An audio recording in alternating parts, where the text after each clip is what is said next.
Phyllis Diller made millions laugh with her wild hair, outlandish outfits, and those unforgettable jokes about her lazy husband, Fang. Her cackle alone could fill a room, sharp and infectious. A sound that once heard could never be forgotten. But behind that laugh was a woman drowning in secrets. For more than 30 years, every single week, Phyllis drove to the same place, a place her fans never knew about. Inside those walls was someone she loved more than anything in the world, someone she could never talk about on stage. That weekly visit ended in 1993, and when it did, the real heartbreak began. What Phyllis kept hidden explains why she never stopped working, even when her heart literally stopped beating. This is the untold story of the Queen of Comedy, and the secret Phyllis Diller kept from fans for decades. She was born Phyllis Ada Driver on July 17, 1917, in Lima, Ohio. Her parents were unusually old for the time. Her father, Perry, was 55, and her mother, Frances, was 36. Growing up,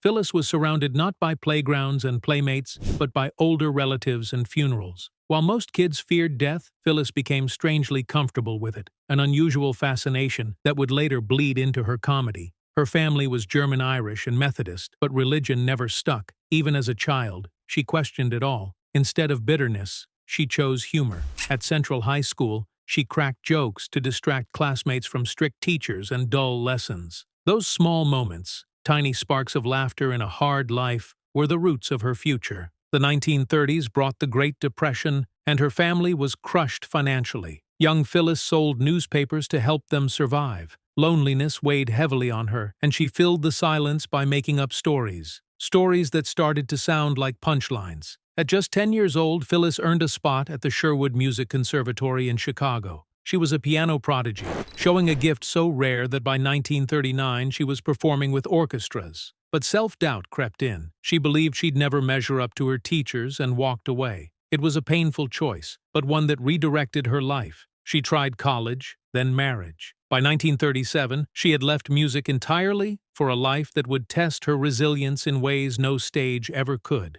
In 1939, she married Sherwood Diller. They moved to Michigan, where he worked at a bomber plant, and money was always scarce. Their first child, Peter, was born in 1940. Soon after came Sally in 1944, followed by more children over the next decade. Phyllis juggled diapers, ration stamps, and exhaustion, while Sherwood struggled to hold steady work. She took jobs as a newspaper editor, a copywriter, and even a homemaker advice columnist. But the cracks were widening. In 1945, tragedy struck. Phyllis gave birth to a son who lived only 2 weeks. A miscarriage followed soon after. By the time she was 30, she had already buried a child. The grief never left her. Between 1946 and 1950, she gave birth to Suzanne, Stephanie, and Perry. By the early 1950s, she had 5 children under the age of 10 and no support system. They survived on food stamps and powdered milk. Sherwood wasted a $10,000 inheritance and turned down jobs he thought were beneath him. Phyllis worked herself to the bone just to keep them afloat. The pain and chaos of those years became the raw material for her comedy. At the time, though, it wasn't funny. It was survival.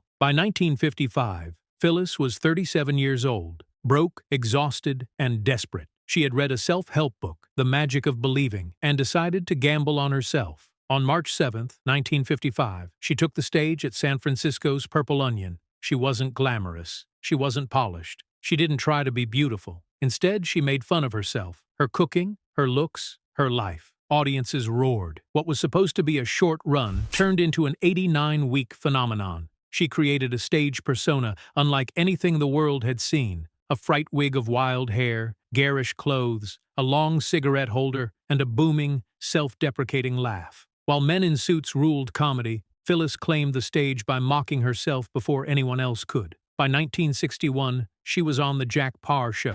Soon after, The Ed Sullivan Show. Roseanne Barr would later say Phyllis changed her life. Comedy had a queen, and she was almost 40 when she arrived. Her breakout album, Like a Lampshade in a Whorehouse, hit shelves in 1958 and sold over 50,000 copies. It introduced Fang, her fictional lazy husband, a character loosely inspired by Sherwood. She would eventually write more than 1,000 jokes about him. Her humor was lightning fast, up to 200 words per minute. She stored more than 50,000 jokes in a steel cabinet, each typed onto index cards. Comedy became her weapon. Television soon followed. The Phyllis Diller Show aired in 1966. Then came Hollywood Squares, The Gong Show, and appearances with Bob Hope. She toured relentlessly, sometimes performing 200 shows a year. But the fame was built on facades. Behind the laugh, her marriage collapsed. She divorced Sherwood in 1965 after 26 years of struggle. A second marriage quickly fell apart in months. She joked about useless husbands on stage, but in private, she was crushed. And every week, without fail, she drove to visit someone fans didn't know existed. In the 1950s, Phyllis's daughter Sally was diagnosed with schizophrenia. At first, Phyllis tried to manage it at home, but Sally's illness was overwhelming. Around 1960, she made the heartbreaking decision to place her in institutional care. For the next 3 decades, Phyllis visited her every single week. No cameras, no jokes, just a mother holding on to the daughter she couldn't save. This was the secret Phyllis never shared with fans. On stage, she joked about chaos at home, but she never revealed the silent suffering of having a child lost to mental illness. In 1993, Sally died at just 49 years old. For Phyllis, it was another burial, one of 4 children she would outlive. The weekly visits ended, but the heartbreak never did. Phyllis also carried another secret. Starting in the 1960s, she underwent extensive plastic surgery. At least 15 major procedures reshaped her face and body. In an era when women were mocked for admitting to work, Phyllis joked about it but never revealed just how much she had done. Facelifts, nose jobs, breast reductions, cheek fillers, eye lifts, even tattooed eyeliner. One surgery nearly killed her, leaving her temporarily paralyzed. In 1984, she did something shocking. She released a home video guide to plastic surgery. For $39.95, fans could watch her talk openly about her procedures. She called herself the Queen of Plastic Surgery and laughed about her bargain surgeon. For this honesty, she received an award from the American Academy of Cosmetic Surgery. Her courage paved the way for women like Joan Rivers, who credited Phyllis for breaking the silence. But privately, the surgeries were more than vanity. They were armor. They allowed her to stay in the spotlight, to mask the years of exhaustion, grief, and loss. The 1970s and 80s saw Phyllis everywhere. The Muppet Show, Scooby-Doo, Broadway's Hello Dolly, even game shows. She became a camp icon, adored by the gay community for her flamboyance and boldness. She leaned into her outrageous persona and embraced audiences who saw in her both comedy and courage. But tragedy stalked her. In 1998,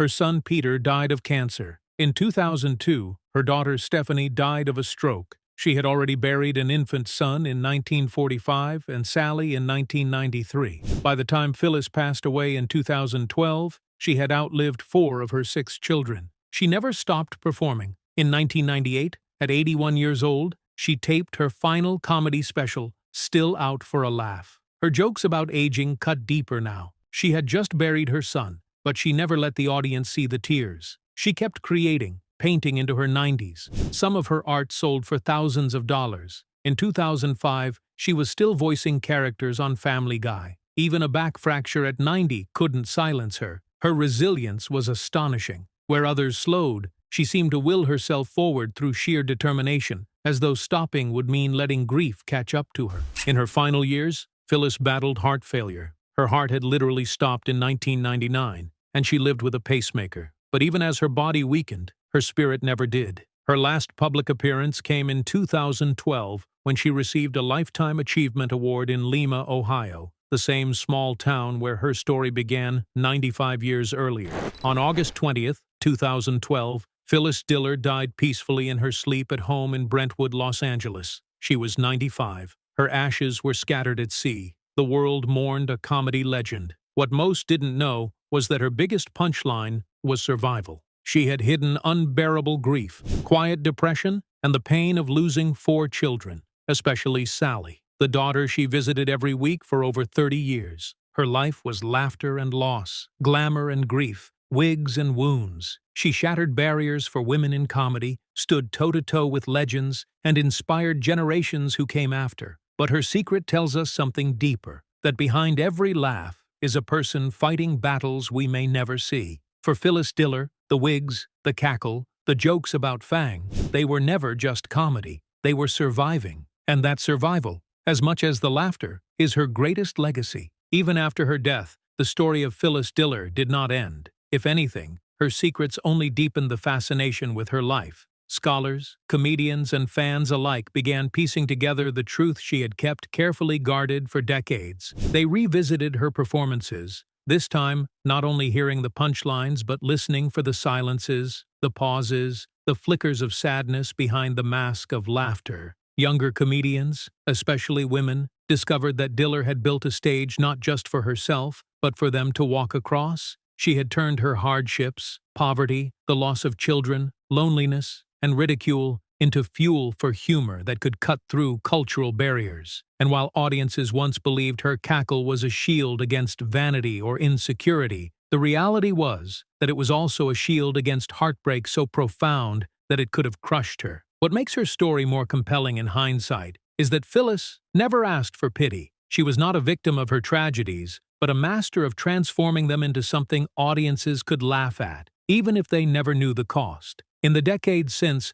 comedians from Joan Rivers to Ellen DeGeneres, Margaret Cho to Ali Wong have carried her spirit forward, admitting to their own vulnerabilities on stage, breaking taboos, and reclaiming humor as a weapon of truth. And yet none of them ever had to keep the kind of secret that Phyllis did. A secret visit, repeated every week for 30 years, that no headline ever reported, no late-night host ever asked about, no fan in the autograph line ever guessed. It was in that silence that Phyllis lived her most human life. Not as a star, not as a plastic surgery pioneer, not as a queen of comedy, but simply as a mother who loved her daughter fiercely. If her art was about laughter, her private devotion was about love, and the two together defined her more than any wig or one-liner ever could. Today, when comedians speak of punching up rather than down, or when they reveal their own struggles with mental health and grief, they are walking in her footsteps, whether they know it or not. The world will always remember Phyllis Diller as the loud, brash, unstoppable woman who could out-joke any man on stage.